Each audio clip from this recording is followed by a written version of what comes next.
Yang Rodrigo Roa Duterte.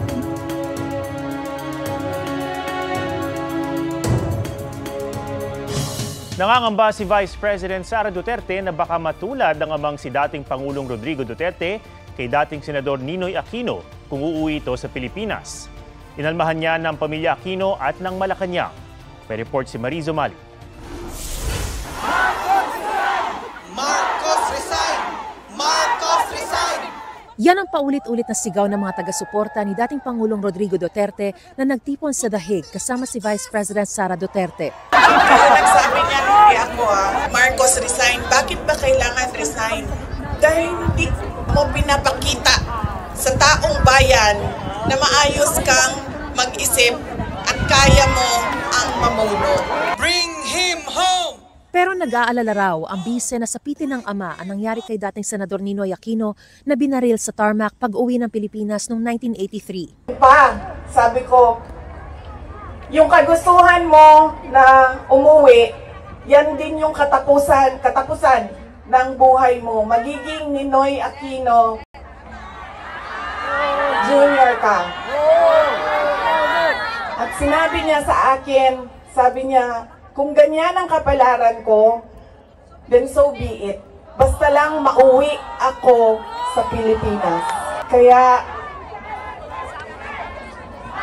meron man akong worry para sa kanyang safety and security, pero lagi niyang inuulit-ulit talaga, ibalik niyo ako sa Pilipinas. Bring him home! Bring him home! Sagot ng Malacanang. Kailangan po natin kasi ng mga materyales, ng mga ebidensya bago po magsagawa ng ganitong mga klaseng statements. Wala pong katotohanan yan.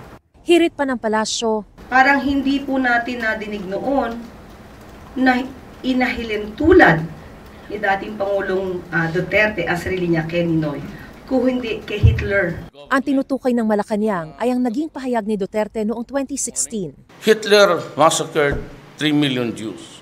There's a 3 million drug addicts. There are. I'd be happy to slaughter them. At least, if Germany had Hitler, the Philippines would have. But, you know, my victims.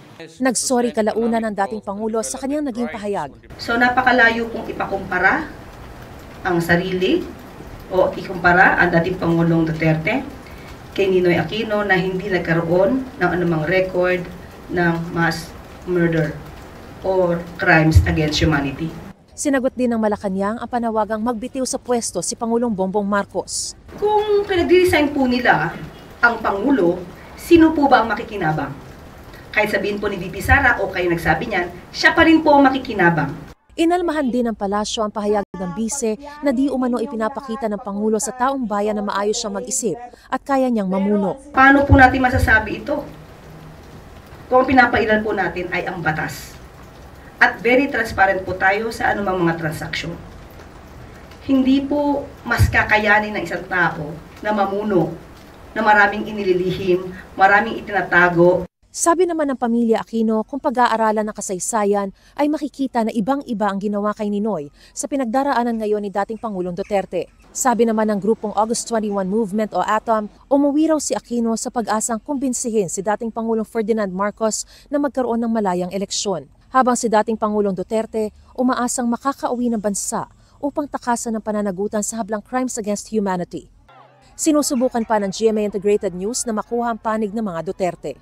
Mula rito sa The Hague, Netherlands, Mariz Umali nagbabalita para sa GMA Integrated News.